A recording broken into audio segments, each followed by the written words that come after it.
Press અને electronic અને સાથોસાથ સોશિયલ મીડિયાની અંદર જે ન્યૂઝ ચેનલો ચાલે છે એ તમામ મિત્રોનું આ તકે હું ખૂબ ખૂબ સ્વાગત કરું છું, આપનો હૃદયપૂર્વક ખૂબ ખૂબ આભાર વ્યક્ત કરું છું। આજની આ પ્રેસ કોન્ફરન્સમાં આમ આદમી પાર્ટી ગુજરાત પ્રદેશ યુથ વિંગ, અમારા પ્રદેશના યુવા મહામંત્રી પિયુષભાઈ કાકડિયા, પ્રદેશ સોશિયલ મીડિયા ઇન્ચાર્જ પુષ્પકભાઈ, સાથોસાથ અન્ય સાથીઓ આજની આ પ્રેસ કોન્ફરન્સમાં ઉપસ્થિત છે।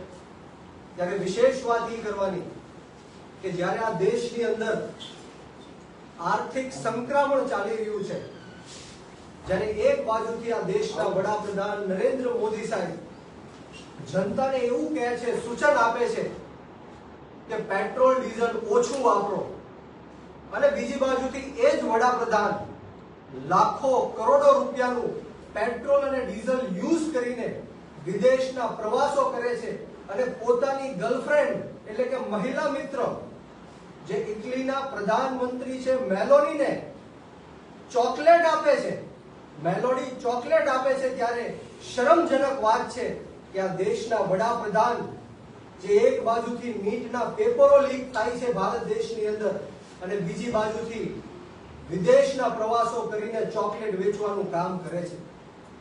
મારે આ ગુજરાત અને આ દેશના યુવાનોને પૂછવું છે કે જે રીતના નીટનો પેપર લીક થયો એમાં 22 લાખ કરતા પણ વધારે યુવાનો અને એમના પરિવારજનો ખૂબ જ ત્રાહિમામ પુકારી ચૂક્યા છે। આ પહેલી વાર નહીં પરંતુ 4 વખત આ દેશની અંદર એક મહત્વપૂર્ણ નીટનો પેપર લીક થઈ ગયો। જે યુવાનો ડોક્ટર બનવાનું સપનું લઈને વર્ષો સુધી મહેનત કરતા હતા, રાત દિવસ એક કરતા હતા, પોતાના જે મા બાપ છે પેટે પાટા બાંધીને પાયની કમાણી જોડીને એમના યુવાનોને, યુવતીઓને, દીકરાઓને, દીકરીઓને શહેરોમાં મોકલીને ભાડાના મકાનોમાં રાખીને પોતે જમવાનું બનાવીને નાની મોટી રોજગારી કરીને જે ભણતા હતા અને જ્યારે પરીક્ષા આપવા માટે જાય છે ત્યારે ખબર પડી કે નીટનો પેપર ફરીવાર લીક થઈ ગયો। મારે યુવાનોને કહેવું છે કે અત્યારે સોશિયલ મીડિયાની અંદર એક કોકરોચ નામની ક્રાંતિ ચાલી રહી છે। જ્યારે આ દેશના એક જજે આ દેશના યુવાનોને કોકરોચ સાથે સરખાવ્યા, ત્યારે એક ઇન્સ્ટાગ્રામની અંદર અકાઉન્ટ બન્યું કોકરોચ જનતા પાર્ટી નામનું અકાઉન્ટ। આ એવા યુવાનો છે જે વિપક્ષની સાથે જોડાઈ નથી શકતા, કદાચ વિપક્ષની સાથે જોડાય તો આજ ભારતીય જનતા પાર્ટીની સરકાર એમને ઈડી અને સીબીઆઈ ના નામે ખોટા કેસો કરીને જેલમાં નાખવાનું કામ કરે છે। ત્યારે આ દેશના યુવાનોએ માત્ર 3 દિવસની અંદર 4 મિલિયન જેટલા ફોલોવર્સ ઇન્સ્ટાગ્રામ પેજની અંદર આવ્યા। 4 મિલિયન એટલે કે 40 લાખ લોકો સુધી માત્ર આ 3 દિવસની અંદર આ કોકરોચ જનતા પાર્ટી નામની એક ચાલુ થઈ છે ઇન્સ્ટાગ્રામની અંદર પેજ, એમાં જોડાણા। ત્યારે ગુજરાતની અંદર પણ આવા અનેક યુવાનો આજે બયાન આવ્યું છે જે દેશના યુવાનોને કોકરોચ સાથે સંક્રમિત કર્યા છે, ત્યારે ગુજરાતના યુવાનો પણ ખૂબ જ નારાજ છે અને આવનારા દિવસોમાં ગુજરાતની અંદર પણ જે જેન ઝી છે, જેન ઝી જે રીતના નેપાળ અને બાંગ્લાદેશની અંદર જેન ઝીએ જે ક્રાંતિ કરી, ત્યાંની જે ભ્રષ્ટાચારી સરકારને ઉખેડીને ફેંકી દીધી, એવી જ રીતના ગુજરાતની અંદર અને આ દેશની અંદર પણ જેન ઝીનું બહુ મોટા પાયે આંદોલન થવાનું છે। ત્યારે અમારા રાષ્ટ્રીય સંયોજક અને દિલ્હીના પૂર્વ મુખ્યમંત્રી અરવિંદ કેજરીવાલ સાહેબે પણ જ્યાં નીટને લઈને જે અવાજ એમનો બુલંદ કર્યો છે, લાખો યુવાનો અને યુવતીઓ જે નીટનો પેપર દેવા માટે ગયા હતા એમના જે મેસેજીસ આવ્યા છે, ત્યારે આમ આદમી પાર્ટી પણ આવનારા દિવસોમાં નીટના મુદ્દાને લઈને રોડ ઉપર આંદોલન પણ કરવાની છે।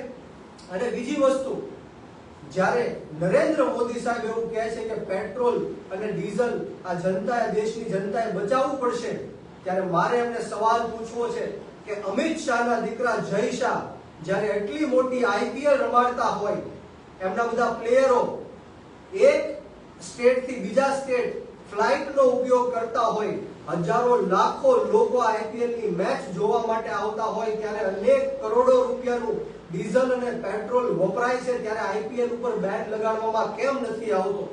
એટલા માટે નથી આવતો કારણ કે આ જય શાહ હેન્ડલ કરે છે, અમિત શાહના દીકરા હેન્ડલ કરે છે અને આઈપીએલ થકી હજારો કરોડો રૂપિયાનો વહીવટ આ જય શાહ અને અમિત શાહ કરે છે, ત્યારે મારે યુવાનોને ખાસ કહેવું છે કે આવનારા દિવસોમાં આપણે સૌએ સાથે મળીને ગુજરાતની અંદર 34 જેટલા પેપરો લીક થયા. આમ આદમી પાર્ટીની દિલ્હી અને પંજાબમાં સરકાર છે, 10 વર્ષ દિલ્હીમાં સરકાર રહી, પરંતુ એક પણ પેપર લીક નથી થયો. 4 વર્ષથી આમ આદમી પાર્ટીની સરકાર પંજાબની અંદર છે, પરંતુ એક પણ પેપર લીક નથી થયો. ત્યારે આપણે સૌએ સાથે મળીને આમ આદમી પાર્ટીમાં જોડાવું પડશે, એક ક્રાંતિ લાવવી પડશે, સત્તા પરિવર્તન કરવું પડશે. એક બાજુથી આ ગુજરાતની સરકાર છે, ભારતીય જનતા પાર્ટીની સરકાર છે, એ ગુજરાતના યુવાનોને રોજગારી નથી અપાવી શકતી, અને બીજી બાજુ એ જ ગુજરાતની સરકાર જે ડ્રગ્સનો કાળો કારોબાર ગુજરાતની અંદર વધી રહ્યો છે એને પ્રોત્સાહિત કરી રહી છે એવું લાગી રહ્યું છે. ત્યારે મારે તમને કહેવું છે કે ગુજરાતની અંદર દર વર્ષે 1 લાખ કરોડ કરતા પણ વધારે ડ્રગ્સનું વેચાણ, દેશી દારૂનું વેચાણ આ ગુજરાતની અંદર થાય છે, અને ગુજરાતના યુવાનો ત્રાહી મામ પુકારીને મોતને ઘાટ ઉતરે છે. ત્યારે મારે યુવાનોને પૂછવું છે કે આપણે સૌ રોજગારી માંગીએ, જોબ્સ માંગીએ, ત્યારે આ સરકાર આપણને જોબ્સ કે રોજગારી આપી નથી શકતી, અને આપણના મુદ્દાઓ ભ્રમિત કરવા માટે ડ્રગ્સ અને દારૂ જેવા વ્યસનો છે યુવાનોની અંદર પ્રવેશીને જે પોતાની સત્તા છે કાયમ રાખવાનું કામ કરે છે. ત્યારે મારે તમને જાગૃત કરવા છે, આપણી આત્મા જગાડવાનો સમય આવી ગયો છે કે આવો આપણે સૌ સાથે મળીને નાત જાત ભેદ ભાવ ભાષા ધર્મ જ્ઞાતિ જાતિ બધું જ ભૂલીને આવનારી જે વિધાનસભાની ચૂંટણીઓ છે એમાં યુવાનો ક્રાંતિ કરશે, આગળ આવશે અને સત્તા પરિવર્તન કરી શકશે. એક બાજુથી આ સરકાર છે એ માત્ર ને માત્ર મધ્યમ વર્ગના લોકોને, ગરીબ લોકોને, પછાત લોકોને બાટલાની લાઈનોમાં ઊભા રાખે, ખેડૂતોને ખાતરની લાઈનોમાં ઊભા રાખે, યુવાનોને નોકરીની લાઈનોમાં ઊભા રાખે. જ્યારે કોરોનાનો સમય હતો ત્યારે ખાટલાની લાઈનમાં ઊભા રાખ્યા હતા, ઓક્સિજનના બાટલાઓની લાઈનમાં ઊભા રાખ્યા હતા. ત્યારે માત્ર ને માત્ર મધ્યમ વર્ગનો છે, ગરીબ અને પછાત લોકોનો છે. ત્યારે મારે આ ગુજરાતની જનતાને પણ કહેવું છે કે ક્યાં સુધી આ અન્યાય અને અત્યાચાર આપણે સહન કરશું? આખું દુનિયા ચંદ્ર ઉપર પહોંચી ગઈ, માર્સ ઉપર પહોંચી ગઈ, અને હજી આપણે રોડ રસ્તાને લઈને આંદોલન કરીએ છીએ, વિરોધ પ્રદર્શન કરીએ છીએ, આપણે હજારો કરોડો રૂપિયાનો ટેક્સ આ સરકારને ચૂકવીએ છીએ, છતાં પણ આપણને મૂળભૂત સુવિધા આપવામાં પણ નિષ્ફળ ગઈ છે. ત્યારે મારે હર્ષ સંઘવીને પૂછવું છે કે તાજેતરમાં સુરતની અંદર એક ભારતીય જનતા પાર્ટી યુવા મોરચામાં કામ કરતા એક યુવકનું મૃત્યુ થાય છે, એમનું મર્ડર થાય છે. ભાવનગરની અંદર ભારતીય જનતા પાર્ટીની એક મહિલા મોરચાની એક સ્ત્રી હતી, એમના પરિવારને જાહેરમાં આવીને અમુક ગુંડા તત્વો એમને મારે છે, શરીરના ઘા ઝીકે છે. ત્યારે મારે ભારતીય જનતા પાર્ટીના કાર્યકર્તાઓને પણ કહેવું છે કે ભારતીય જનતા પાર્ટીના નેતાઓ પણ સુરક્ષિત નથી, કાર્યકર્તાઓ પણ સુરક્ષિત નથી. ત્યારે તમે વિચારો કે કઈ રીતના આ ગુજરાતની અંદર કાયદા અને વ્યવસ્થાની સ્થિતિ કથળાઈ ગઈ છે. ત્યારે મારે આપ સૌને વિનંતી કરવી છે, ભારતીય જનતા પાર્ટીના કાર્યકર્તાઓને વિનંતી કરવી છે કે જરા વિચારો, તમારા ઘરે જ્યારે તકલીફ પડશે ત્યારે તમારો અવાજ બુલંદ કરવા વાળું કોણ હશે? કે માત્ર વિપક્ષના નેતાઓ હશે, આમ આદમી પાર્ટી હશે. આપણે માત્ર સત્તા કાયમ કરવાની જરૂર નથી, પરંતુ વિપક્ષને પણ મજબૂત કરવાની જરૂર છે.